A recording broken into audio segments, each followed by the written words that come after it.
प्रत्येक वेळेला जनशताब्दीमध्ये प्रवेश करताना टाळ्या वाजवत येणारी नूरबानू आता माझ्या ओळखीची झाली होती. क्या मॅडम, ड्यूटी पे जा रहे हो क्या? परतीच्या प्रवासात मनमाड चढणारी, मनमाड आणि मग पुढे कल्याणला उतरून जाणारी नूरबानू.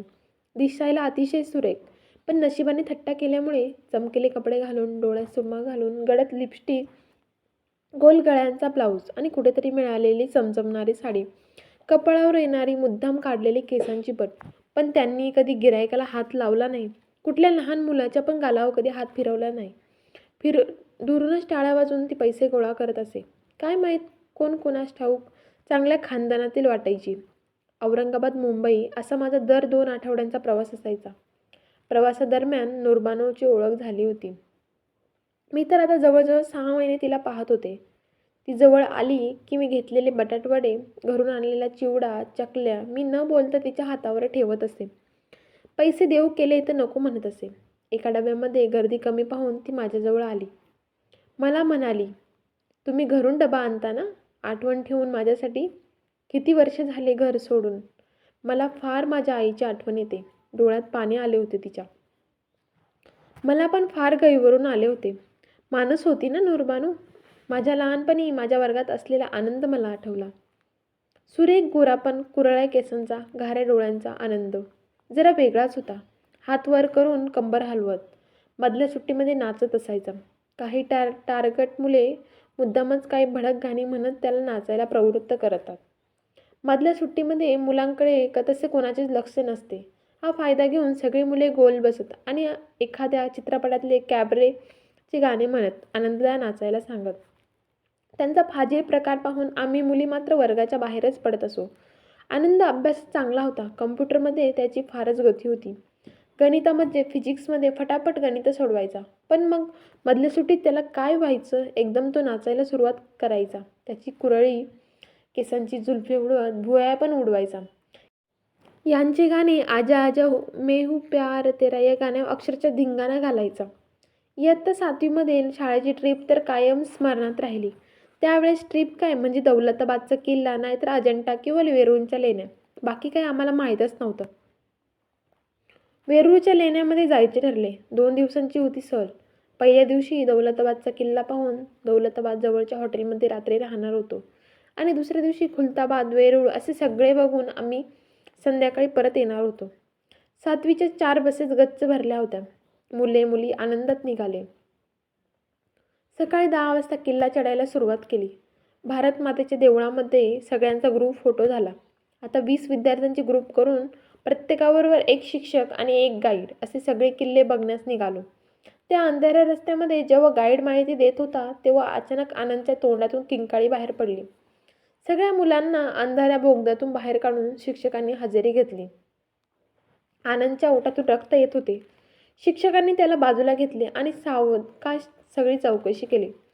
अंधाराचा फायदा घेऊन कोणीतरी आनंदचा कचकरून मुका घेतला होता. त्याच्या ओठांचे अक्षरशः चावलेले होते. आनंद भयंकर घाबरलेला होता. पूर्ण वेळ आनंद शिक्षकांसोबत राहिला. कोणाला काहीच न सांगण्याबद्दल बजावून शिक्षकांनी सगळ्या मुलांना दौलताबाद किल्ला फिरून आणला.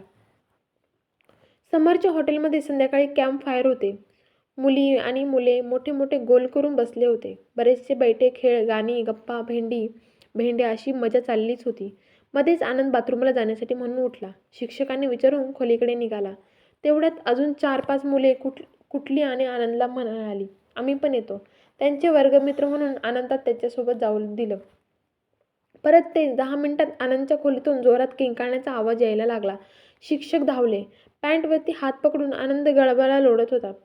ताबडतोब आनंदला औरंगाबादच्या सिव्हिल हॉस्पिटलमध्ये भरती करण्यात आले.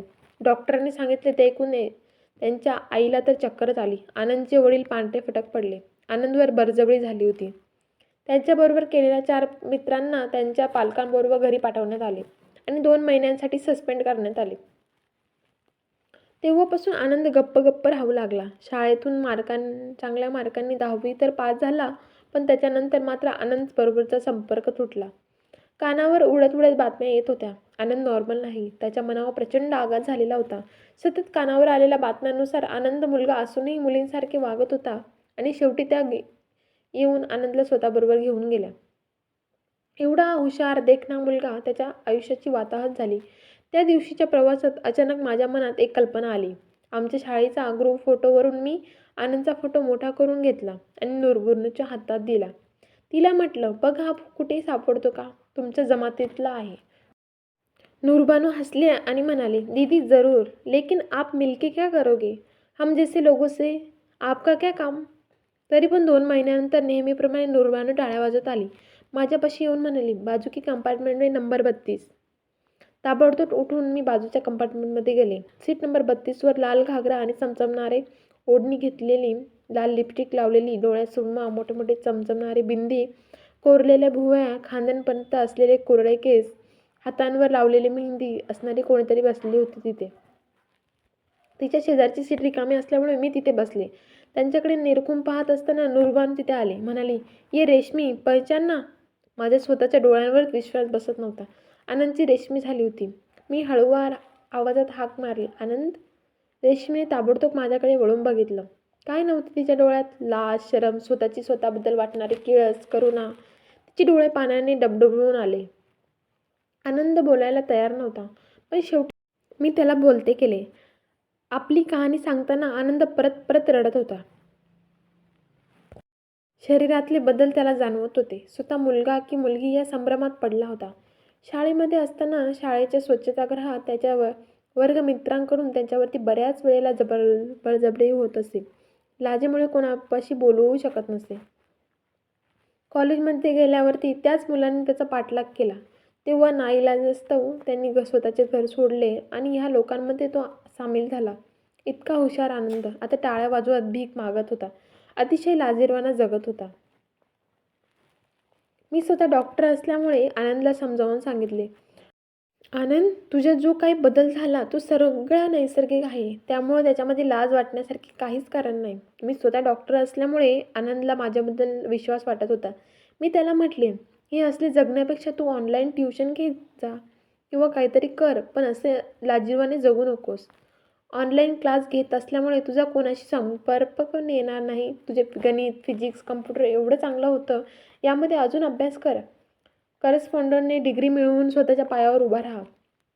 मी तुला मदत करेन. तुला समाजातील हुशार मुलांना देखील तू मार्गदर्शन कर. माझी कल्पना आनंदला पटली. नूरबानू माझ्याजवळ आली आणि म्हणाली, मी पण येऊ का?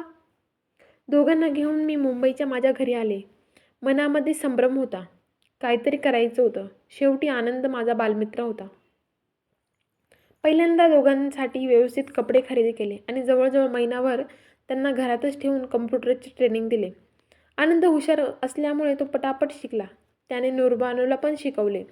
सुरुवातीला माझ्या हॉस्पिटलमध्ये आनंदला आणि नवीनला मी काम दिले. हळूहळू त्यांचा जम बसला. SSCच्या मुलांसाठी आनंदने बरेचसे धडे ऑनलाईन पद्धतीने रेकॉर्ड केले होते. त्यांना प्रचंड प्रतिसाद मिळाला. ऑनलाईन पद्धतीमुळे कोणाशी संपर्क पण येत नसेल, त्यामुळे आनंद आणि आहे का रेशम आहे हे कोणालाच कळत नसे. सगळं काही व्यवस्थित चाललं असताना देखील 15 दिवसात आनंदला रेशमी व्हायला वाटे. घागरा घालून नाच करायला त्याला फार आवडे. आनंदच्या आईवडिलांना फोन करून आपल्या आनंद सापडल्याने सांगितले. आईवडील आधीच घर सोडून आता पुण्याजवळ पिंपरी चिंचवडमध्ये लहानशी घर बांधून राहत होते.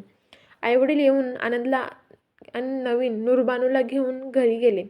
नवीन जागा, ओळखीचे कोणी नाही, यामुळे आनंदला पुष्कळ मोकळीक मिळत होती.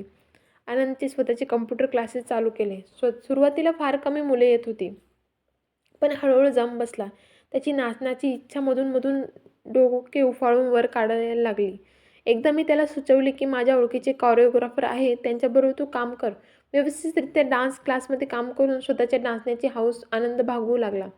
त्याच्या क्लासमध्ये मुली पण बिनधास्तपणे येत, कारण किन्नरकडून मुलींना तसा काहीच धोका नव्हता.